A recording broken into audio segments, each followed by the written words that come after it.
আসসালামু আলাইকুম। একটা মানুষের পার্সোনালিটি, ব্যক্তিত্ব নির্ভর করে ৩ টা জিনিসের উপরে। ৩ টা জিনিসের মধ্যে ব্যালেন্স করার উপরে নির্ভর করে একটা মানুষের ব্যক্তিত্ব কেমন। ব্যক্তিত্ব মানে হচ্ছে পার্সোনালিটি মানে হচ্ছে এমন জিনিস, পার্সোনালিটি অর্থাৎ ওই পার্সনটা কেমন। অর্থাৎ ওই পার্সনটাকে অন্য মানুষ কিভাবে পারসিভ করে, কিভাবে তাকে দেখে, কোন দৃষ্টিতে দেখে, তার যে পার্সোনালিটি গড়ে ওঠে ৩ টা জিনিসের মধ্যে ব্যালেন্স করতে পারার মাধ্যমে। ওই ৩ টা জিনিস কি? যে ৩ টা জিনিসকে ব্যালেন্স করতে পারলে মানুষ আপনাকে সম্মান দিবে, আপনার সম্পর্কে ভালো ধারণা করবে, আপনার সাথে মানুষ চলতে চাইবে, আপনাকে মানুষ অবজ্ঞা করবে না, আপনাকে মানুষ ঘৃণা করবে না।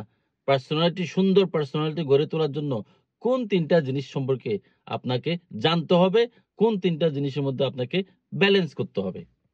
নাম্বার 1 হচ্ছে ইগো। নাম্বার 2 হচ্ছে আপনার self respect.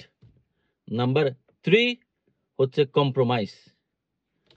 Ego, self respect and compromise, এই ৩ টা জিনিসের মধ্যে সুন্দর করে ব্যালেন্স করতে পারলে মানুষ আপনাকে আপনার বলবে যে আপনার গুড পার্সোনালিটি সম্পন্ন মানুষ। ওই মানুষটার personality, I like his personality. এটা কেন বলবে? যদি আপনি এই ৩ টা জিনিসের মধ্যে ব্যালেন্স করতে পারেন। ইগো কি? ইগো হচ্ছে এমন জিনিস যেটা, ইগোর বাংলা যদি আমরা করতে চাই তাহলে আমরা বলতে পারি অহংবোধ। তো অহংকার থেকে আসছে হচ্ছে এই অহংবোধ। অহংবোধ, আর এই যে অহংবোধ, এটার বিপরীত। অহংবোধ যদি নেগেটিভ ক্যারেক্টার হয় একটা মানুষের, এটার বিপরীত পজিটিভ ক্যারেক্টার হচ্ছে বিনয়ী হওয়া, নম্র হওয়া, ভদ্র হওয়া। তো এই ইগো জিনিসটা কি? ইগো জিনিসটা হচ্ছে যে আমরা বলি না ওর ইগো বেশি, অর্থাৎ সে কোনো জায়গায় কম্প্রোমাইজ করতে চায় না। সে আওয়ামী লীগ, সে নিজে যেটা ভালো মনে করে ওটা সবাইকে ভালো মনে করাতে চাইবে, তার মতের মধ্যে সবাইকে আনতে চাইবে। সে বলবে উন্নয়নই হচ্ছে ব্রিজ কালভার্ট করে, পদ্মা ব্রিজ করে উন্নয়ন করলে হবে, ভোট লাগবে না। এই যে আওয়ামী লীগের চরিত্র, অহংবোধ, ইগো, এই এই আওয়ামী লীগের চরিত্রটাই হচ্ছে ইগো।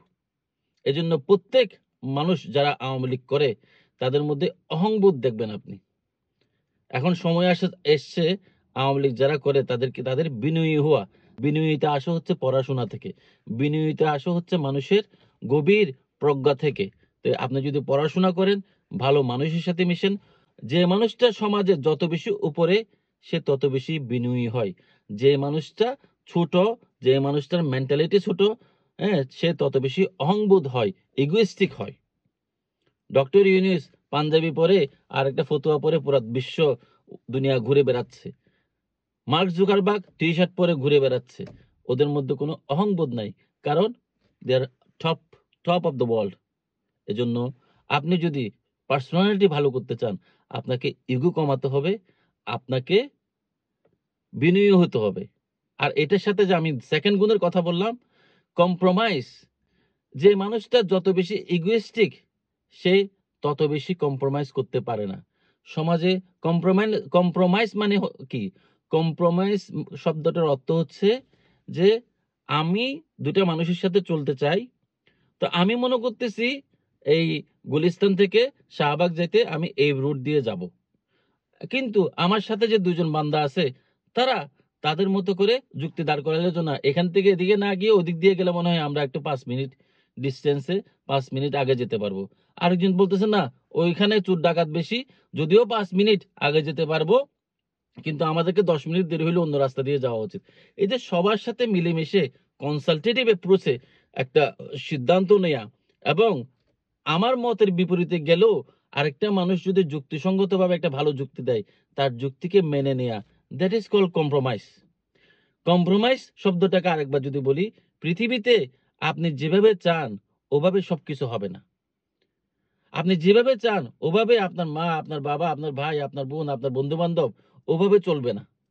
ওই জায়গায় একটু অ্যাডজাস্টমেন্ট করা, এই অ্যাডজাস্টমেন্ট করা অর্থাৎ আমি কিছু ছাড় দিলাম, সেই কিছু ছাড় দিল, একটা মিডল পয়েন্টে এসে আমি তার সাথে চলবো, এটা হচ্ছে compromise.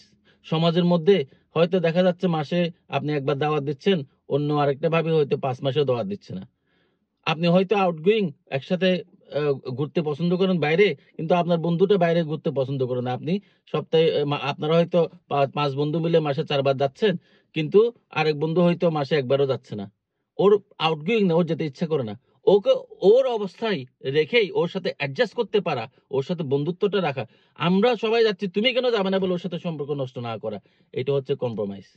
Ego, compromise, self respect. Self respect হচ্ছে মানুষ নিজেকে, অন্য মানুষ আপনাকে সম্মান করার আগে আপনি নিজেকে নিজে সম্মান করতে হবে। আপনি আপনার বন্ধুর কাছে অনেক বেশি বিপদে না পড়েও বারবার টাকা খুঁজেন, বারবার ধার নেন, বারবার ধার নেন। ধার নেওয়ার পরে ১ মাস যেতে না যেতে আপনি ১ মাস সময় নিয়ে ধার নিলেন। কিন্তু মাস শেষ হয়ে গেল, ১ মাস গেল, ২ মাস গেল, ৩ মাস গেল। আপনি তাকে প্রসঙ্গ তুললেনই না, সেও তুলে না, আপনিও তুলেন না। আপনি নিজ থেকে গিয়ে বলেন না যে আমাকে আরেকটা মাস সময় দাও। মানুষের কাছে আমি টাকার জন্য আমি এমনভাবে চলবো, আমার যা আছে তাই। আরেকজন রেঞ্জ রোভার চালাচ্ছে বলে আমাকেও ব্যাংক থেকে লোন নিয়ে রেঞ্জ রোভার কিনে তার সমমান হওয়ার দরকার নাই তো। আমি যা করব, আমি ভালো বাড়ি করি, ভালো গাড়ি করি, ভালো কাপড় পরি, এটা আমার সামর্থ্যের মধ্যে করব। অন্যের সাথে কম্পিটিশন করে করব না। অন্যকে ছোট করার জন্য করব না। অন্যের চাইতে বড় হওয়ার জন্য করব না। অন্যের কাছে বারবার ধার যাতে চাইতে না হয়, ওভাবে আমি আমার ফাইন্যান্সিয়াল ক্যাপাবিলিটিটাকে ব্যালেন্স করব। That is called self respect. এই ৩ টা জিনিস, ego, compromise and self respect, এই ৩ টা জিনিসকে যে মানুষটা ব্যালেন্স করতে পারবে, তার পার্সোনালিটি, তার ব্যক্তিত্ব সুন্দরভাবে ফুটে উঠবে। মানুষ তাকে সম্মান করবে, মানুষ তার সাথে মিশতে চাইবে, মানুষ তাকে ভালোবাসবে। ধন্যবাদ।